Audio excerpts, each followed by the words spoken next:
lucky that you bought Bitcoin under 10K.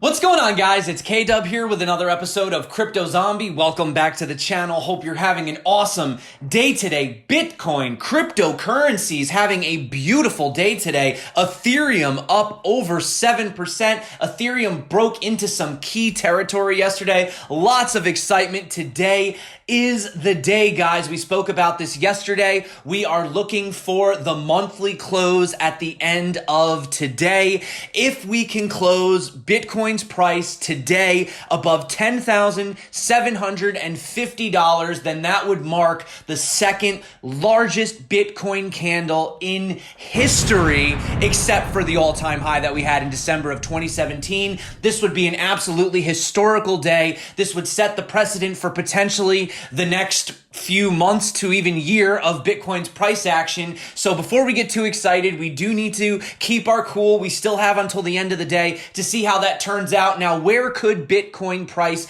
potentially be heading? Well, there is one specific thing that I want to look at. I do realize I just put up two fingers. I meant to put up one, and that is Bitcoin active addresses. Now, they are mimicking some similarities to what we had before when we had the pump and then subsequent bear market of 2017 leading into 2018.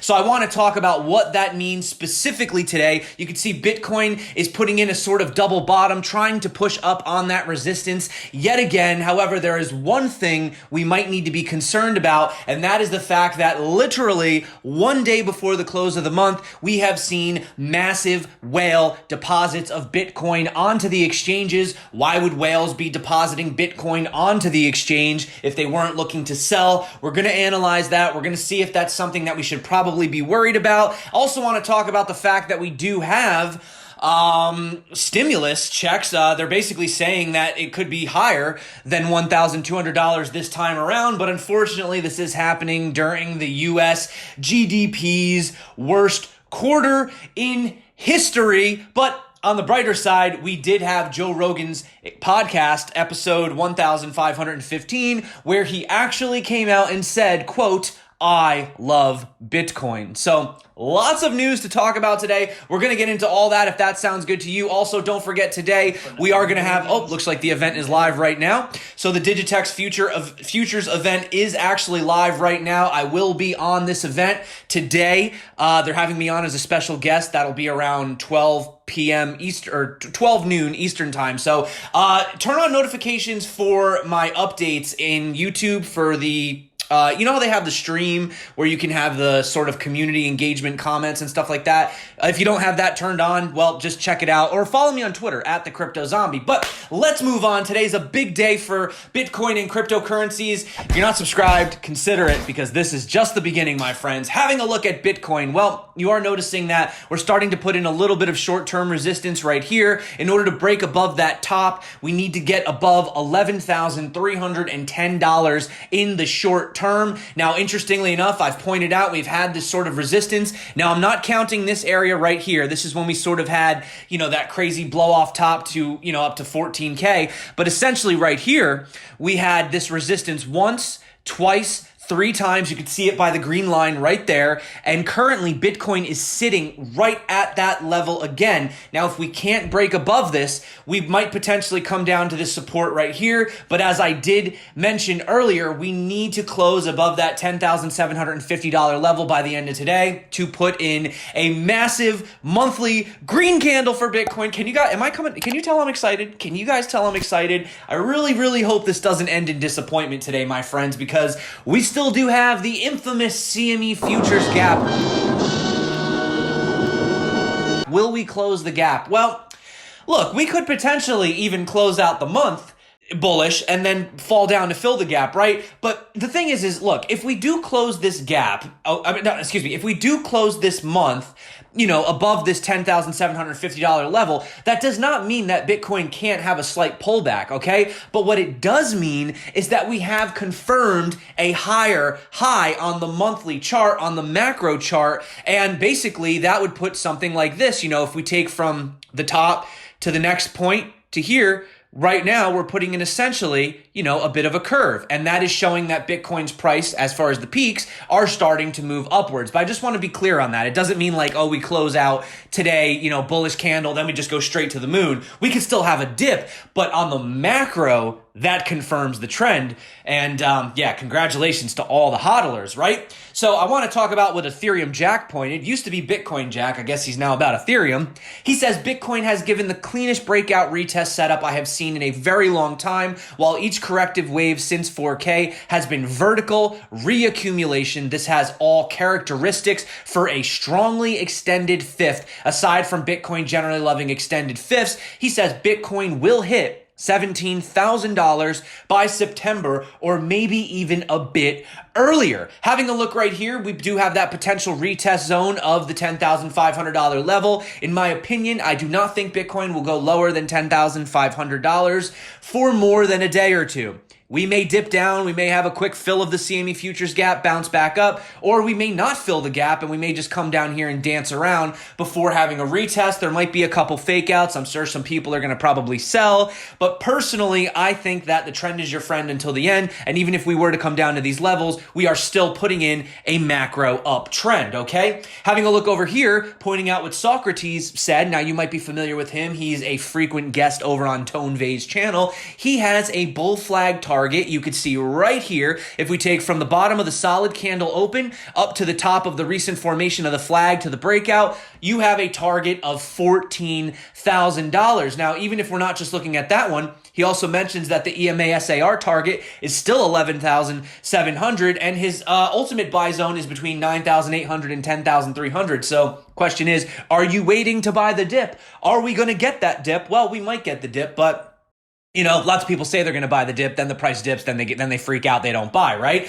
But he says his personal target is the moon. I like that, Socrates. I like that. So let's also talk about Ethereum. Ethereum had a freaking amazing day yesterday. You can see lots of green over here on the Ethereum chart. So having a look right here, we broke back into the glorified blue zone, clearly broke above resistance, broke out of our wedge formation. And right here, we are looking at basically a retest of around the $363 target. So right now is sort of no man's land in this blue zone. Can't really give any trading advice, not that I would anyway. But yeah, I mean, this is kind of an interesting zone. If we don't get above the $333 level, we may risk retesting the $288 level for Ethereum. If we do break above the $366 level, $63 level, well, having a look right here, then it looks like our next zone to test would probably be in the low $400 for Ethereum. So also, just to mention, you guys know you can trade Ethereum futures over on Bybit using leverage. You can see Ethereum is having a very significant break right now. Also, today, I believe, is the last day for the Bybit signups. They said by August 1st, that's it for the early bird. I think it's like $50 for signing up early. Now, this is for their trading competition. This is not recommended for beginners. This is only recommended for advanced traders. But if you are interested, I do have links below in the description and in the pinned comment. And if you haven't checked out my tutorial on how to trade, that is popping up above. Now, let's talk about a few reasons to be bullish on Bitcoin moving forward. So Bitcoin active addresses point towards a potential $12,000 Bitcoin because it is following a price prediction that was made over by Bloomberg in early July. Now, they say the number of active Bitcoin addresses used are basically a key signal of the 2018 price decline and 2019 recovery. So this is why they suggest that price of $12,000 Bitcoin, right? Usually when you see addresses getting active, that means there's more activity. That means there's more interest. It's generally a bullish sign, not always, but considering the recent price action, I would say to take it more bullish than bearish. Also, 2020, is this the last time that we see Bitcoin below 10,000? Well, I'm not going to make any promises, but you can see right here, we have a lot of average holders holding a lot longer. This is actually from Coinbase. You can see Bitcoin average holding day was 92 days, Ethereum 104, Litecoin 130 days. My Litecoin hodlers, you guys are serious out there. But talking about Bitcoin being below the $30,000 level ever again, you can see Timothy Peterson right here. He basically said, if you look at this, really good example of how the yellow lines show expected range of variation from lowest price forward. So this green line represents where Bitcoin wants to come back and touch for the retest. And you can see right here, he draws an arrow, and this is sometime between August 18th and August 25th. We are looking for probably Bitcoin never going below $10,000 ever again, and then we can finally put that meme to rest. Now, you saw me quickly skim over this before, but I did want to talk about the average inflow of whales depositing Bitcoin into the exchanges having a massive surge. You could see this right here. It spiked above 8,000 yesterday. So what does this mean? Well, when we were seeing them move it off of the exchanges, that was basically signaling that the whales were looking to hold.